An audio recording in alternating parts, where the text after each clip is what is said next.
I, like most Americans, believe that the Second Amendment guarantees an individual the right to bear arms. I think we recognize the traditions of gun ownership that passed on from generation to generation, that hunting and shooting are part of a cherished national heritage.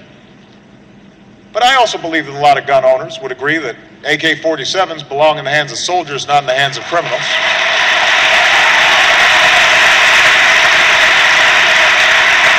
That they belong on the battlefield of war, not on the streets of our cities. I believe the majority of gun owners would agree that we should do everything possible to prevent criminals and fugitives from purchasing weapons. That we should check someone's criminal record before they can check out a gun seller. That a mentally unbalanced individual should not be able to get his hands on a gun so easily. These steps shouldn't be controversial, they should be common sense. So I'm going to continue to work with members of both parties, and with religious groups, and with civic organizations, to arrive at a consensus around violence reduction. The White House says Obama is not seeking new gun laws. Even as the issue of guns shifts to the forefront of the presidential campaign, the White House and top Democrats made it clear Thursday that the new gun legislation will not be on the political agenda this year. So, Obama pledges to review gun control after Aurora shooting, and Obama not seeking new gun laws. So, a little double speak, a little double think there. Also, you have the UN bill possibly going to be passed tomorrow. So, it may not even really matter because the UN would basically override U.S. constitutional law, which gives American citizens the right to bear arms. And it doesn't really matter what type of arms it is. I mean, if we were living in, and I hate using this analogy because I kind of like a stateless society, i.e. no government, but just for the sake of most people don't, I use this example that, you know, with the Revolutionary War, you know, back then they used what? They used muskets, which is what the British Army had. I mean, maybe they had like small artillery, like cannons or something like that, but whatever they can get to match their enemy, which is at that time their government, they needed to have that. So I mean, they're talking. They want the American people to have pitchforks while they have laser-guided missiles. I mean, come on now. And he's talking about getting arms into the criminals. Well, I think we all understand that there are laws on the books for everything. You can't, you know, sell milk in a liquor store, and all other sorts of crazy laws like permits to grow a garden in your backyard. But many of them aren't enforced. And that's the thing. They're on the books so that if they ever want to pull your card, they can, because there's laws for everything. So we're all basically criminals. And talking about putting arms in the hands of people with mental disabilities or mental illness, well, that's done all the time in the military and in the police force. But I did find it ironic that Obama used this. He's using the same playing card or the same phrase that Jason Alexander used, and I put this in my last videos. I cannot understand support for legality of the kind of weapon in this massacre. It's a military weapon. Why should it be in non-military hands? It's almost like they're reading from a playbook, you know? So my website is ggnonline.com.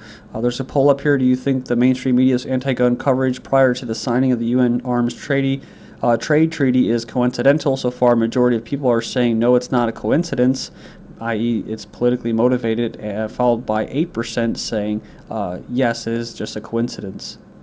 And I would like to thank the people that donated to me recently, and the people that are always supporting me. Not always, but they're usually the same people, and I'd like to thank you very much for doing that.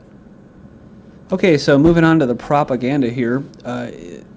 The arguments that I'm seeing right now is, oh, I'm a gun owner, and I think we should ban assault weapons. Oh, I was in the military, and I think we should ban assault weapons. You'll see this right here from this coming from Time.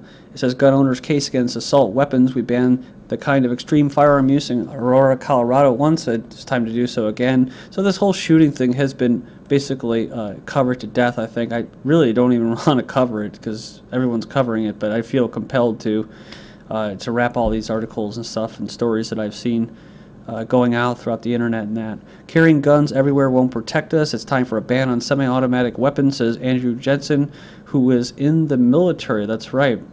And he basically goes on, he says, no, you can't stop it unless you want to keep your weapon closer. Then I kept my weapon in Iraq. So let's not ask the right questions about society.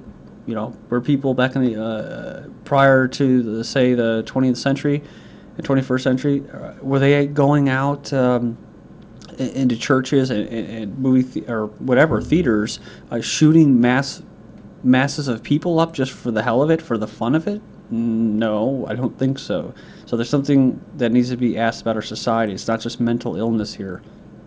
And in fact, he was actually on drugs, just like many of these other individual shooters, quote, individual shooters. But yeah, the usual suspects are out calling for gun control. Michael Moore pleads for gun control after the Colorado theater shooting. He says, I'm sick of this. So we're sick of you too, Michael Moore. And like I said before, these are very dangerous people. Colorado consensus on gun laws. Colorado, this is from the 26th, broadly supported post-Columbine reforms to balance gun rights and gun control. And they did. And you go through there, read that. Headlines and links will be posted in YouTube's video description. Also, gun sales are up in Aurora since the tragedy. Firearms interest spikes as some seek protection. So I had a commenter mentioning that as well recently about how people he knows are out going and buying firearms. So I don't know if this is what the agenda is, to get everybody to actually start carrying weapons or to abolish them. But being that the UN bill or treaty is trying to be passed tomorrow that will override the U.S. Constitution as far as bearing arms, to possess firearms to protect yourself, I think there is some kind of motive here, the way it's all coming out. So yeah, I mean, if you ask the question, Aurora's strict gun laws didn't prevent the shooting, but what if one law-abiding person did have a gun in that theater? Well, in a church, an armed churchgoer stops rampage shooting in Aurora, Colorado, April 2012. He happened to be an off-duty police officer, but it could have been any person. It says here, this UN arms treaty is full of holes, says the activist. More holes than a leaky bucket. And when you go in there, it actually says they want to confiscate and destroy all unauthorized civilian firearms, exempting those owned by our own government, of course. So this is why Obama is talking about the semi-automatic weapons. Ban the trade, sale, and private ownership of semi-automatic weapons. And you know, it's pretty crazy because the weapon actually jammed. Colorado shooter's rifle jammed during the rampage. So I doubt he was even the shooter. But even so, you know, his rifle didn't even work. So let's go ahead and let's ban all those. So yes, it is full of holes, and UN agreement should have all gun owners up in arms. It says here that one of the first principles, the inherent rights of all states to individual or collective self-defense. We're talking about individual states for collective self-defense, not individuals. And that thing, you go through there and read that, it's, like I said, some pretty dangerous stuff what they're talking about. James Holmes bought rifle after failing oral exam at University of Colorado. So, you know, here we go. Remember last time I was like surprised that they were calling him brilliant, brilliant, brilliant. But now here it comes, right? Holmes brilliant? More like adult sources say, but he was a skilled shooter, say police.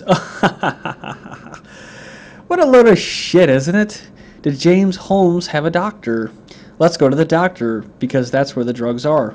So today is the 26th. This article is from the 22nd. And the author writes, let's see if James Holmes had a doctor, possibly a psychiatrist. And let's have a list of the drugs he was prescribed. Let's go all the way back to the first appointment, perhaps when he was a child. He said, wouldn't this be relevant evidence? And it goes on there, it says, I can't tell you that right now. Somebody in law enforcement knows whether Holmes ever had psychiatric treatment. If you were Holmes' psychiatrist right now, sitting in your house having a drink, says here, going over your treatment and the drugs you gave him, wouldn't you want the greatest degree of anonymity possible? Wouldn't you want to protect the American Psychiatric Association, the companies who make the drugs that drive people crazy? Well, he did have a psychiatrist, and in fact, he wrote him. He sent the massacre plans to a psychiatrist, says a report. Apparently sat unopened in a mailroom until after the killing, says Fox. Now this is interesting because he could have been his handler, right? This psychiatrist, kind of like Virginia Tech and stuff like that. And he was on pharmaceutical drugs. That's right. Follow the trend. Batman shooter James Holmes was on hardcore pharmaceutical drugs. It says here it was a fix for altering his state of mind. He says that he was heavily hooked on the prescription painkiller Vicodin. So the side effects of Vicodin include altered mental states and unusual thoughts or behavior, and they're even deadlier and more damaging than many illegal drugs. So yeah, this they're saying that it's the same drug that killed Heath Ledger, supposedly, right? Again, that's this is a rabbit hole that just keeps going deeper and deeper. So that's why eventually I'm just going to stop covering it, because there's so many angles to this story. Holmes' family tied to DARPA and mind manipulation work. And it goes on there, says there are several links between James Holmes and the U.S. government research Salk Institute involved in neurologically enhancing soldiers' abilities on the battlefield and connections to DARPA. So it goes on here and it says, so Holmes is one of 6 recipients of the National Institutes of Health Neuroscience Training Grant at the University of Colorado Medical Campus in Denver. He was a graduate University of California at Riverside with a bachelor's in neuroscience. Although he dropped out of the neuroscience program, PhD program in June, police evacuated 2 buildings at the center after the massacre at the Aurora movie theater. Holmes reportedly gave a presentation at the campus in May. So yeah, it's interesting because it says here this Holmes' past association with government research projects prompted police and federal law enforcement officials to order laboratories and schools with which Holmes has had a past association not to talk to the press about Holmes. And apparently this medical campus was a recently decommissioned site of the U.S. Army Medical Center. So in 2006, at the age of 18, Holmes served as a research intern at the Salk Institute at the University of California in San Diego. But the author, I believe is Wayne Matson, says it's noteworthy that for the previous 2 years before Holmes worked at the Salk Institute, the research center was partnered with DARPA, the Defense Advanced Research Project Agency, Columbia University, and a whole slew of them, including the Mars Company, the manufacturer of Milky Way and Snickers bars, to prevent fatigue and combat troops through the enhanced use of this chemical, a blood-flowing and blood vessel dilating antioxidant flavanol found in cocoa and particularly dark chocolate. Bath salts. Now, bath salts is a street name for a whole class of so-called designer drugs. They're not actually bath salts. Bath salts are perfectly safe. It turns out these designer drugs, if you inject them, they can, of course, be extremely toxic. But here's the thing that they don't tell you. The active chemical in this specific designer drug is really the same as the chemical that's found in things like chocolate. But when you eat chocolate, it goes through digestion, and there are inhibitors of that chemical that prevent it from taking over your brain.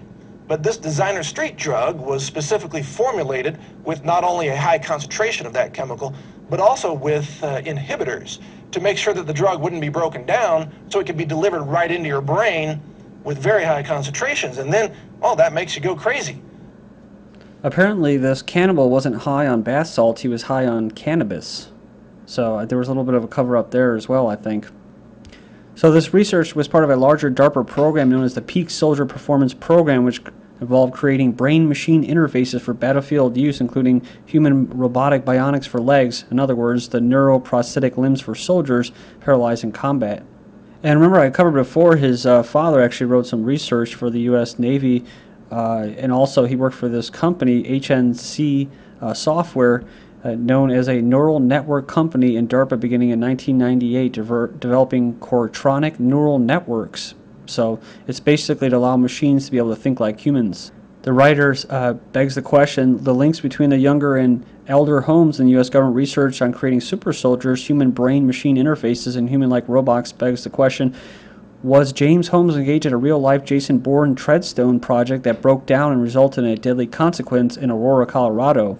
Links will be posted in video in the YouTube's video description, so check it out. James Holmes' mentor admits to mind manipulation. He mentioned in his science camp presentation about temporal illusions and subjective experience. But now John Jacobson, the mentor, now completely denies being Holmes' mentor. Check this out as well, from bench to bunker, how a 1960s discovery in neuroscience spawned a military project. They're talking about, again, DARPA. Combine psychology and neuroscience to understand what types of communication best convince those living in occupied lands that they should yield to American forces. The project also aimed at developing drugs that would reduce or erase traumatic memories. Was this project taken from a Batman comic with Sherlock Holmes or the elongated man?